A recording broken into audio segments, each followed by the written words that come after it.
spitting outside, so I can't really get it out there, and it's a little bit dark in here. But we are seasoning the beast today, and we're gonna cook on it. So I still want to put a couple more coats of paint, just because I can see it. You know what I mean? There's some things, but the humidity is crazy high out there today, so I'm just gonna give her a little seasoning and a cook, and then I can finish her off before I go. But as you can see, I got everything heavily coated with flaxseed. Got the inside of the box as well. So let's light a fire. First off, this guy I adjusted so I can keep him open. And this guy here, I tightened up so I can manipulate him a lot easier. We open up my stacks. And let's throw some lump in there, shall we?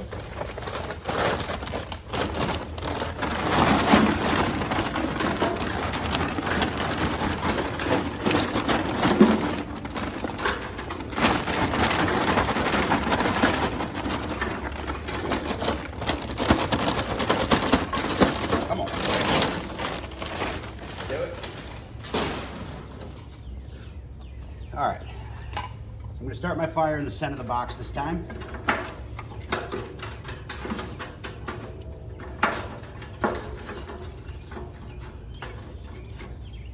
And throw a couple tumbleweeds in there. No, I'm not using a chimney, I'm just lighting the fire. Toss this guy down in here. And put the persuader to her.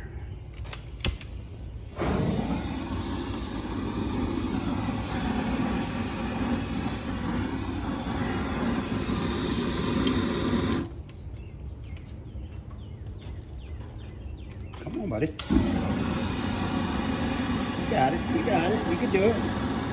You can do it, we got faith in you. All right. So I'm gonna get these guys going. I'm gonna toss in a couple of splits. I'm gonna take her up to about 250 or so. Just kind of let it roll. Let everything kind of heat up. Let everything kind of soak in. And then I'm gonna take her up to about 350. And I'm just gonna let that thing ride and ride and ride until my fire goes out. And then we're gonna prep some meat. Excuse me, man. And then we're going to throw some meat on this thing. I'm gonna do some wings for lunch, but I'm also going to do some plate ribs, some beef plate ribs. I don't know, kind of meat candy style, you know what I'm saying? What I'm gonna do is I'm gonna separate them off the plate. I'm gonna score them right down to the bone, just to get them to bloom as they cook, you know what I mean? About the size of a bird's end. And we're gonna toss them in there right until the normal stall. So we'll say 160, something like that. But more so when we create that nice bark that we like so much, you know what I mean? Then that way I can get an idea of how she creates bark. And then we are going to pan them and do all the great shit that you do with, like, say bird's ends, you know, stuff like that. And essentially braise them off a little bit. So I'm still debating whether or not I'm gonna use a water pan or not, because my water pans actually fit on the tray. So I can put the water pan on another rack and just let that water pan just kind of rotate through the chamber. So I'm debating whether or not I'm gonna do that or not on my first cook. I kind of want to see how she handles things first. So I don't know. We'll see what happens there. And then the wings, I'm just drying them out right now. I'm gonna dust them, guys. It's super simple. It's gonna be lunch, so I'm just gonna dust those up with some salt and pepper from Tactical Calories there, because the last ones I made with that stuff was awesome, man. So I'm gonna get them all coated with that, and I'm just gonna dump those guys all in the tray and just let them spin in the smoke until they are done. And toss them in some sauce, man, some Helldiver. So that's it. I'm actually going to keep my rack right here. I got it situated. And once I close my fire down, we're gonna fire it up. And I just want all the racks to start, you know what, actually, we're gonna start it up right now, because I have heat in one section. So we're gonna fire up and I'm just gonna let it spin. Once I get a good fire down there, like I said, we'll toss a couple of splits in and we will get her to temp, man. I gotta tighten up my shelter. I forgot I pulled it up when I was doing a coat of paint. So, oh, another thing, real quick. I now have solid rubber. No matter how much air I put in those pneumatic ones, that was just a piss poor idea, man. I'm on my bag. It just couldn't take it, man. They were squishy. They were, you know, stuff like that. So now we got some serious solid rubber, and it rolls like a champ, man. You can't even tell how much ass is actually on that thing when you're rolling on those new tires. So awesome. Harbor Freight, $7. You can't beat it, man. They're good for a capacity. I believe it was 500 pounds or something like that on the tires. So I know I'm solid down there, but got those in and we are seasoning the beast, guys. So I'm excited. Smells good. Them racks are gonna get such a nice coating with that flaxseed oil in there. Look at that color on them things already before they even soak in, man. Them things are gonna be, damn, nice. I got everything in there. I did all the parts. I did the entire belly. I did the entire chamber itself. The whole barrel in there is coated, man. So she is going to set up really nicely. I'm hoping it should. I've never had flax oil fail me once, so I don't see why it would start now. You know what I mean? But that's it, guys. Seasoning the beast. All right, I'll be back. All right, it's been about 10 minutes. Got a little bed going on here. I'm gonna get my first split in, just to get him ignited, get him going, and get that ramped up, close the lid down. Probably add that second one, maybe not, I'm not sure yet. I'm just still seeing, so. All right, guys, so I've had her running. Should be well seasoned. I had her at 350 for quite a while. Had her at 250 first, and had it at 350. So now I just choked her down. I'm gonna start bringing the temp back down. I'm actually gonna just start the cook, man. So first I took some plate ribs, trimmed them, separated them, cut them all, and seasoned them. We're gonna toss them on there, and then we're gonna throw some wings on there too. But first, we're gonna throw our water pan in. And I'm gonna take him up to about right there.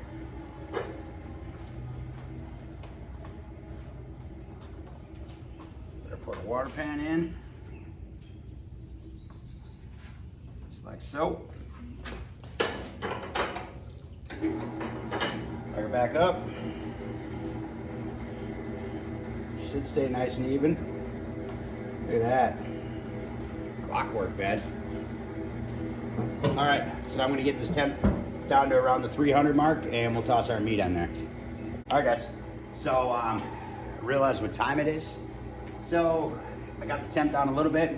Note to self, I do not need nearly as much charcoal to start this thing out with. Once it's at temp, once it heats up, this thing doesn't wiggle, man. It's there. So now I know. But I'm at a perfect temperature to toss some wings on, and I'm gonna toss those ribs on anyway because I got something to go do here real quick. So let's load some food on it.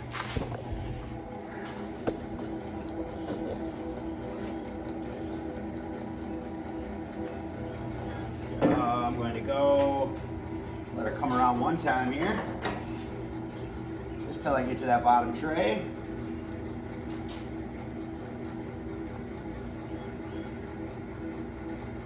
Right about there should do it.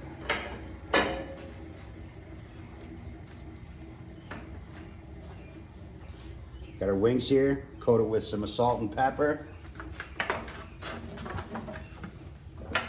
Oh shit, lost one. Damn it. Where'd you go? Don't run away, buddy. We love you. All right. I don't have my tongs out here. Oh man, smoke's making me cry. So I'm just gonna spread these around a little bit. A little over here, a little over there.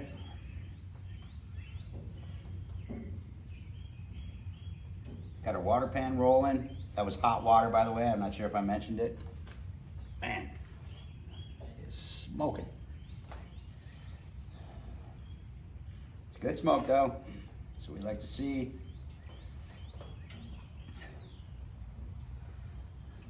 Put you over here. Make some space, man. Social distancing. Haven't you heard? All right. Man, I love having all this room on one single grate, and that's awesome. All right, so I'm gonna let them roll, just like that. Enough room for some smoke to wrap around them. And that's it, guys. Fire her back up, get her spinning again. And let's go grab our beef. Guys, so about 2 hours in, and I just added my my second split. First split was lighting it, so she just caught flame, about to close the door, but it is ridiculously efficient. I'm actually quite surprised. Oh, hilly. But she's been smoking steady. And I have noticed I should have picked up a calibratable temp gauge, because right now I have my, it's kind of hard to tell. I have a couple potatoes in there, and I stuck my meters in just to get my ambient probe, just kind of getting an idea, because I'm watching it cook, and I can tell by the way the meat's cooking, there's no way that this thing is rolling at the 350 that the temp gauge is saying. So I'm assuming because the heat's kind of wrapping around the top, rolling in there. But getting an average at my grates as they spin in there, I'm rolling at almost a 50-degree difference. So I may pick up one of the tell-trues that I can actually calibrate and put all 4 of my probes in on all the different racks, get it spinning, get it at temp, and get an idea of where it's got to be. And then that way I have something accurate up here. You know what I'm saying? Just so I can, for quick looks, things like that, if I'm in the range, I'm fine with it. I'm not one of them guys that stick probes all over their pit and, throw a fit when I have a 10-degree variance. You know what I mean? It's just, whatever. But I think I'm going to do that though. If I get a gauge I can calibrate, then I can at least have a good peak. You know what I mean? A peak temp where I can just take a look and say, all right, that's where she's rolling. Right now, I got to do math and shit. You know what I mean? So, and I needed another one of these anyway. That's a 4-inch stem, so it should work really good on the Brazos. So, and get rid of cataract gauge back there. You know what I mean? So, probably gonna do that. But right now, wings are really close. They're looking fantastic. I'm not sure where we're at, but we're getting there. So, I'm going to probably be pulling off the wings here shortly and dig in, see how they turned out. All right, guys, lunch is done. Wings. I pulled them out. Forgot to turn the camera on. I'm running around doing a whole bunch of stuff, but I just tossed them in a little sauce, threw them back on there. They've been on there 25 minutes, something like that. So, I'm not sure where they are on the rotation. There's our potato thermometers. All right. They're down at the bottom. They're coming up. They're coming up, guys. So I'm going to toss them in. The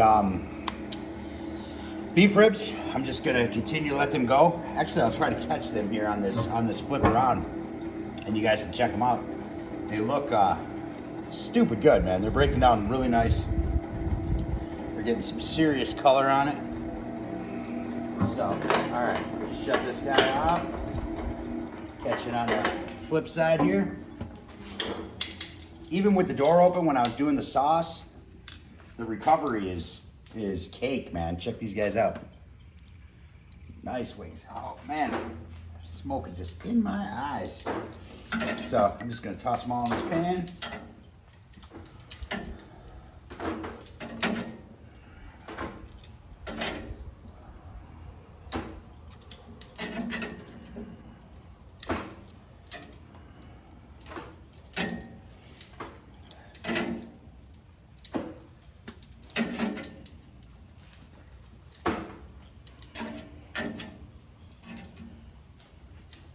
Yum, yum, yum.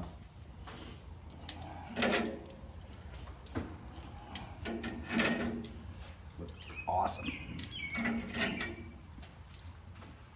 This is oak, by the way. Forgot to mention that, but like you wouldn't have. No secret around here. I love my oak. So. All right, let me kick these back on. I'll give you a quick little peek at them beef ribs as they come around. Check these guys out. Oh man, the smoke is making me cry. Check them guys out, man. They're looking good. They're already splitting. They're pulling apart. Starting to render. Wow. Damn. All right. So, doesn't look like much, but it is blue smoke, and it is a lot of it. So, all right. I'm gonna go chow some wings. We'll be back later on those things. Once I get a nice bark on them, once I feel like they're looking good, we're gonna take them off. I already have them cut. So once I peel them off the bone, we should just have our burnt ends, I guess you would call them. And we'll dress them up, get them back on the pit.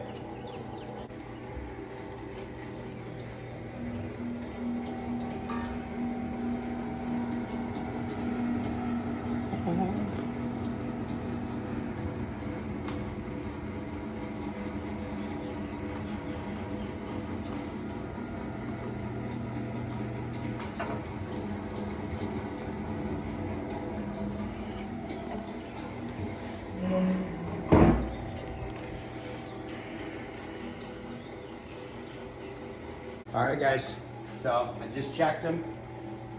I changed my plans, so I just let them roll through. I let them roll right into the probe tender part. Some are reading 198, some are reading 202. It's all just kind of varies. I was going to actually cut them and then make some burnt ends out of them, but due to the overwhelming cry from the family, they want nachos tomorrow for lunch. So I figured, hey, how about some beef plate nachos? I'll do them on the smoker as well. So we're gonna pull them off. A couple of quick things about the first cook on Beast here. I am astonished by its temp control. I honestly am. I mean, it's a giant barrel, you know, the way the firebox is. I had my concerns about it, especially just using splits. About a split every hour and a half to 2 hours, depending on the size. It is now 4:30. It's been about a 6 hour cook. I've used 3 splits, man. Nope, 4 splits, sorry. And one of them was the lighting one. So it has held just rock steady. I lift open the firebox lid, I toss in a split. As soon as it catches fire, let it burn for a couple of minutes, close the lid, and I'm rolling thick blue smoke. I mean, there is a lot of smoke, but it's blue smoke. It is clean smoke, and it smells fantastic. I mean, even after all my cleaning, all my scraping, all my everything, you can still smell the barbecue from the past coming out of this thing, and it smells fantastic, man. Seasoning took really well. The entire barrel looks great. All my grapes look great. The thing can cook, man. Like I said, I will be replacing that thermostat with, or thermometer with a calibratable one. I'm gonna calibrate it to what my pit readings are on the grates and an average as they rotate. So that way I have an idea of exactly what's going on, where the food is, you know what I mean? I kind of had a feeling that was gonna be off just from its location, which, I mean, I get there wasn't a whole lot of places to put it, you know? I do have a 4-inch stem on that one as opposed to the 2-inch, which I would assume would give me some more accuracy. But, you know, with the fire coming in, it's rolling in that barrel, it's rolling whatever way it's going, so I can see why that would definitely read a little hotter. But I'm gonna correct that. Like I said, I'll just pick up a Tell-True, one that I can calibrate. I'll get some readings through the pit as it's lit, holding steady, and then I will calibrate it to what my digital readings are to the new thermostat, or thermometer. And then that way, I know exactly what's going on in there. So that'll be a good deal. Because you know I'm not a big fan of always using probes, and I just don't do that stuff. I'm just cooking food, man. I don't need to deal with all that. So, but luckily I have my meters. I always have my temp probes. They're wireless. I don't have to worry about wires on the rotisserie. That's actually why I bought the meter block in the first place, because I was going to be buying the American Barbecue Systems Pit Boss, and that's a rotisserie smoker. And I was also looking at an American Grill Company rotisserie smoker. Just didn't come to fruition. Just a couple of things. The great clearance. You know, the guy was straight up with me. The guys at American Barbecue Systems are awesome group of dudes, man. And instead of just selling me a pit and telling me what I wanted to hear, he told me everything that I wouldn't like about the pit, man, and I can respect that. It's awesome. And in turn, I didn't buy it, just, you know, for those reasons, but they're great pits, you know. It was just more so for the big cuts. You know, I do a lot of roasts, I do a lot of prime ribs, I do a lot of stuff like that, and he said that I could have some clearance issues with that as it comes to the top, you know what I mean? So, where they were trying to minimize its footprint a little bit, but still give you some space in there. This thing, I don't think these guys gave a shit. You know what I mean? They just made it big, man, and everything's big. So there's tons of clearance in there. But she can cook, and I'm super happy with it. She's been rolling 6 hours and just rolling just beautifully, man. Burning great.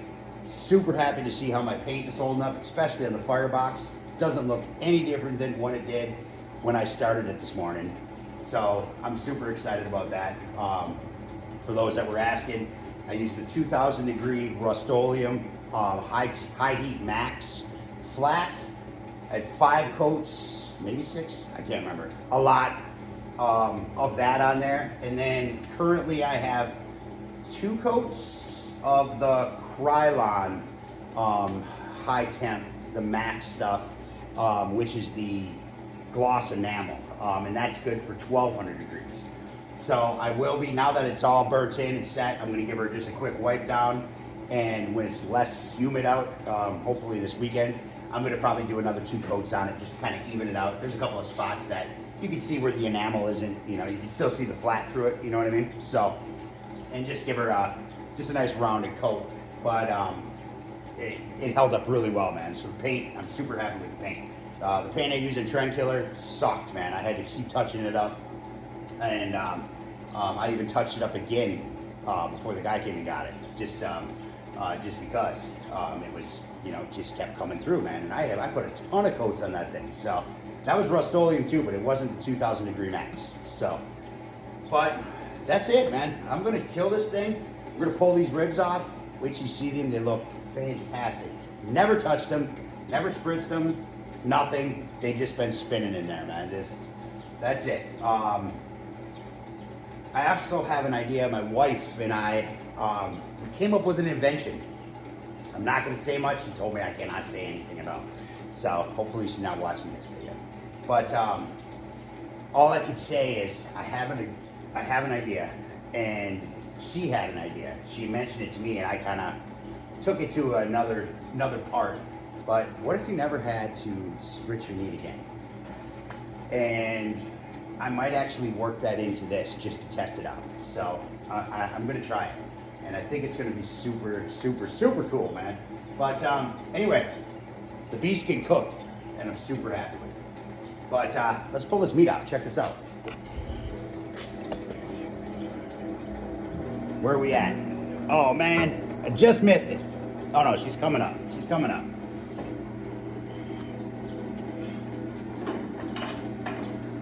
Oh, is it? Oh man, it's on the back. I tell you though, the anticipation when you crack the door open and you're just waiting for your food to come from the belly of the beast so you can see it. It's exciting. But yeah, see? Nice black, beautiful coating on it, man. That flaxseed oil just fought its way into that metal, man. And let's kill it. Wait till you see these guys. These things look beautiful, man. Check this out. Look at that. Man, the sun's washing it out. Check this out. Still just dripping. That's a beautiful rib, guys. Beautiful rib. Super excited. And we talk about even. Gotta, you know, there's no hot spots, man. If there is, it's turning in them and leaving them, you know? So it's pretty cool, man. You don't ever have to move anything. I'm a big fan. I'm a big fan.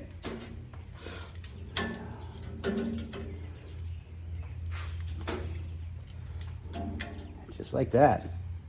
Look at that. Come on. Look at that. Oh man, I might have to try that piece. All right, so let's shut this guy down. We're going to kill our stacks over here. And shut our vents. I already have this guy over here. We're gonna kill him. I need to tighten him up. I loosened him up so I could easily manipulate this guy and kind of just have it at a lay point, but I need to tighten him up because he's playing a little bit too much. And that's what I got left. That split is still just, I don't know. It's pretty awesome, man. I mean, I knew there was going to be some efficiency, but I kind of felt like it was going to be more like an offset, you know, just a little bit more fire management. But it's almost like, it's like running one of the gravity pits, man. It's like running the old country gravity pit where it's just, you just toss a chunk of wood in every once in a while, man. It just stays there. Except it heats up a hell of a lot faster. So, all right, guys, real quick, let's do this. Check this out.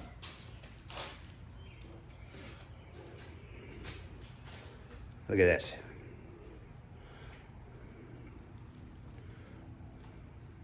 Oh man, oh man.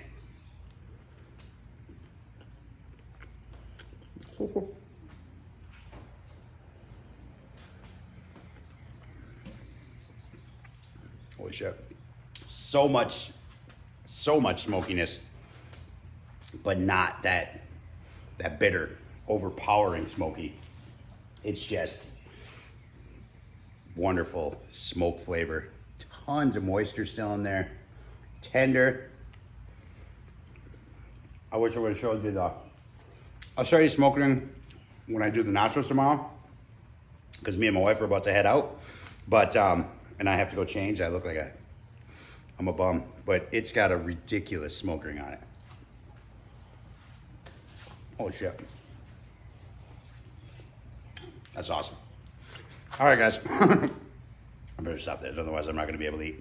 But that's it. That's all I got. Thanks for everybody following the restoration. It was fun, and we need to find a place for it. So, all right, guys. That's all I got. Later.